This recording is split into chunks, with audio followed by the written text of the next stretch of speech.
वो एक बार फिर मुझसे बगलगीर हो गया। वो बहुत जज्बाती हो रहा था। वो कोठरी में रहा और मैं अल्लाह का नाम लेकर बाहर निकल गया। धूप खूब चमक रही थी, मौसम बहुत खुशगवार था। मैं ढलान उतरा तो गफारा के छोटे से गांव की छतें नजर आने लगी। कई छतों पर सुर्ख सुर्ख मिर्चें सुखाने को डाल दी गई थीं।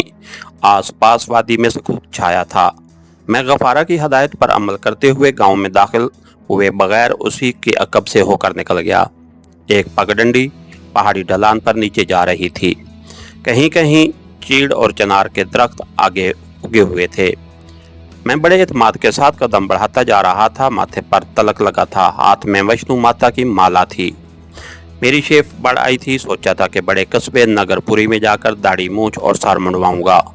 बज़ाहिर मैं वैष्णो माता का भगत के पेश में था, लेकिन अंदर से मैं पूरी तरह चौंकना था और तेज गहरी नजरों से इर्द गिर्द के माहौल का पूरी तरह जायजा लेता जा रहा था। मैं दिल में ये फैसला करके निकला था कि मेरा अंदाज जारहाना होगा, अज्जाना नहीं होगा।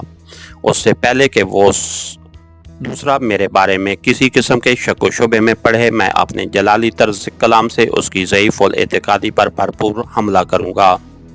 मुझे खूब मालूम था कि हिंदू लोग जलाली साधुओं से बहुत घबराते हैं और उनके शराब बददुआ से तो उनकी जान निकलती है। मेरा सिर्फ डॉक्टरी मुआयना ही मुझे मुसलमान साबित कर सकता था, मगर मैंने अज़म कर रखा था कि वो वक्त ही नहीं आने दूंगा। मुझे उस हकीकत का भी इल्म था कि जनूबी हिंद, ख़ासतौर पर तमिलनाडु में वैष्णो भगवान के पुजारियों की तादाद लाखों से भी तजावुज़ करती है और वहाँ से लोग वैष्णो भगत शेरां वाली वैष्णो माता देवी के दर्शनों को अक्सर जम्मू आते रहते हैं। पहाड़ी पगडंडी ने मुझे इस छोटी सी कच्ची सड़क पर पहुंचा दिया जो छोटे कस्बे के बीच में से गुजरती थी। यहाँ हिंदुओं और मुसलमानों की छोटी छोटी देहाती दुकानें थीं। मैं आन बान से गर्दन उठाए बाजार में से गुजर गया। लोगों ने मेरी तरफ कोई खास तवज्जो ना दी, क्योंकि वैष्णो देवी के भगत कश्मीर में अक्सर फिरते रहते थे। आगे नगरपुरी का बड़ा कस्बा था। ये कस्बा काफी फैला हुआ था।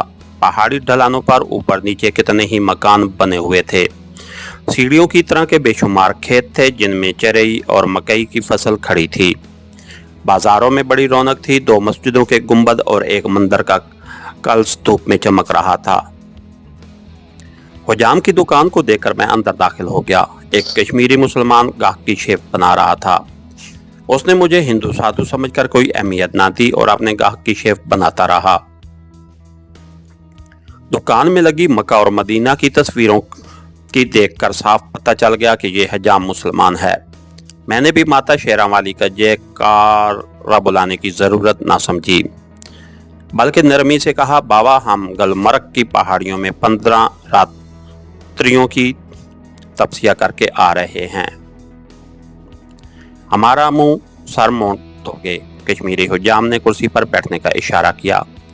मैं दीवार के साथ लगी पुरानी कुर्सी पर बैठ गया। यहाँ श्रीनगर का एक 2 रोज पहले का एक उर्दू अखबार पढ़ा था। मैं उसे उठाकर पढ़ने लगा। बाहर के सफ़े पर ही एक 3 कालमी खबर छपी थी जिसमें लिखा था कि छावनी के पुल को तबाह करने वाले तखरीबकारों की तलाश सरगर्मी से जारी है। इस अखबार ने पाकिस्तानी कमांडो की जगह तखरीबकार लिखा था। शायद ये किसी मुसलमान कश्मीरी का अखबार था। गाहक शेव बनवा कर चला गया तो दुकानदार ने मुझे कुर्सी पर बैठने का इशारा किया। मैं जानबूझकर उसे कोई बात नहीं कर रहा था। वो भी चुप था। मेरा मुंह सर मोड़ने के बाद उसने 2 रुपए तलब किए। मैंने उसे 5 रुपए देकर कहा, ये लो बाबा, वैष्णो भगत तुमसे खुश हुए हैं। मुसलमान हजाम ने 3 रुपए मेरी तरफ फेंक कर कहा, मुझे सिर्फ अपनी मजदूरी चाहिए। मैं दिल में बहुत खुश हुआ कि कश्मीर के बेटों की खुददारी और ज़मीर जिंदा है। मैंने मुस्कुराकर 3 रुपए उठा लिए और दुकान से निकलकर लारियों के अड्डे की तरफ आ गया। दूर ही से लारियों और बसों के हारन की आवाज़ें मुझे अपनी तरफ बुला रही थीं। बाजार में अड्डे के पास मुझे एक हिंदू की दुकान नजर आई। यहाँ कपड़ा, साबुन, तेल और थैले वगैरह बिकते थे। कुछ थैले बाहर भी लटक रहे थे। मैं एक कपड़े का थैला खरीदना चाहता था। हिंदू दुकानदार के माथे पर भी चंद्रा यानी वैष्णो देवी का तलक लगा था। मुझे देखकर उसने हाथ बांध लिए। पधारिए महाराज, क्या सेवा करूं आपकी? मैंने उस पर एक जलाली नजर डाली और घूर के फूलदार थैले की तरफ इशारा करके रौबदार आवाज में कहा, इसे उतार दो लाला, वैष्णो माता के लिए इसमें सीताफल ले जाएंगे। हिंदू डोगरे ने झट थैला उतार कर मुझे पेश कर दिया और हाथ बांध कर बोला, कोई और हुक्म महाराज। थैला कंधे से लटका कर मैंने जय माता शेरावाली का नारा लगाया और आगे चल दिया। लारियों के अड्डे पर ज्यादा रश नहीं था क्योंकि सर्दियों का मौसम शुरू होने के बायस पहाड़ों पर आने वाले मुसाफिरों का सिलसिला रुक गया था और जो गर्मियों में आए थे वो जा चुके थे। एक बस गुलमर्ग जाने को तैयार खड़ी थी। मैंने टिकट वाले बाबू से पूछा, जम्मू तवी को बस कब जाएगी? उसने टीन के एक छप्पर तले खड़ी एक पुरानी बस की तरफ इशारा किया जिसमें 6-7 मुसाफिर पहले ही बैठे थे।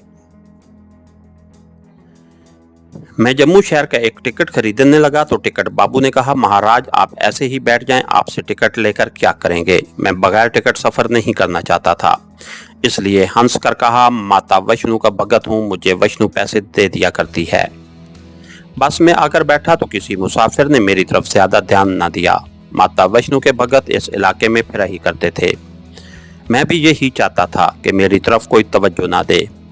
बस की खिड़की के पास बैठकर हाथ में माला को फेरते हुए मैंने गहरी निगाह बाहर डाली। लारी अड्डे पर चाय के होटल के बाहर लकड़ी के बेंचों पर कुछ मुसाफिर बैठे भोजन कर रहे थे और एक कश्मीरी जमीन पर बैठा चाय पी रहा था। 2 पुलिस के सिपाही आहिस्ता आहिस्ता चलते अड्डे के सामने वाली दुकानों की तरफ जा रहे थे।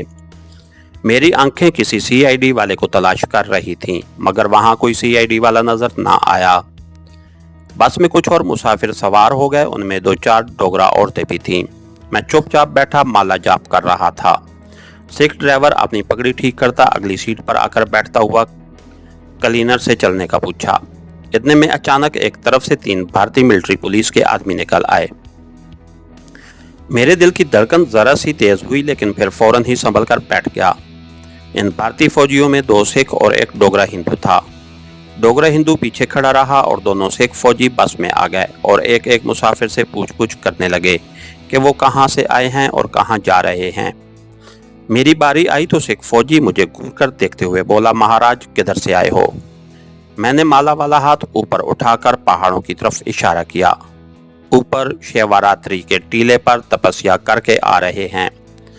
बच्चा और तवी में 8वीं गुरु बादशाह के गुरुद्वारे जाकर स्नान करेंगे। जम्मू में मैंने इस गुरुद्वारे का नाम सुन रखा था। सिख ने 8वीं गुरु बादशाह का नाम सुना तो दूसरे मुसाफिरों की तरफ मुतवज्जे हो गया। मैंने इस सिख फौजी को वहीं मारा था जहां वो मर सकता था। उसके बाद उसने मुझसे कुछ न पूछा। जब दोनों फौजी बस से उतर गए तो बस चल पड़ी और मैंने दिल में खुदा का शुक्र अदा किया। जम्मू पहुंचने के बाद मुझे एक आदमी से बहरहाल बचकर रहना था और वो था CID वाला। वो दुबला पतला हिंदू जिसने बाग जोगियां वाले तक मेरा पीछा किया था और शायद उसी ने आगे पाक कमांडो पार्टी की आमद की खबर भी की थी। मुझे यकीन था कि अगर अब मैं उसे नजर आ गया तो वो मुझे गिरफ्तार करवा देगा। मेरा हुलिया भी वही था जिस हुलिये में मैं जम्मू से आगे अपने टारगेट की तरफ रवाना हुआ था और अब उस खतरनाक आदमी को अगली दुनिया में पहुंचाने के अलावा दूसरा कोई इलाज मेरे पास न था। इसके साथ ही हमारी आज के एपिसोड का इख्तिताम हुआ। कहानीकार चैनल को लाइक कीजिए, सब्सक्राइब कीजिए और बेल आइकन को प्रेस कर दीजिए ताकि हर आने वाली नई वीडियो आप तक बर वक्त पहुंच सके। शुक्रिया।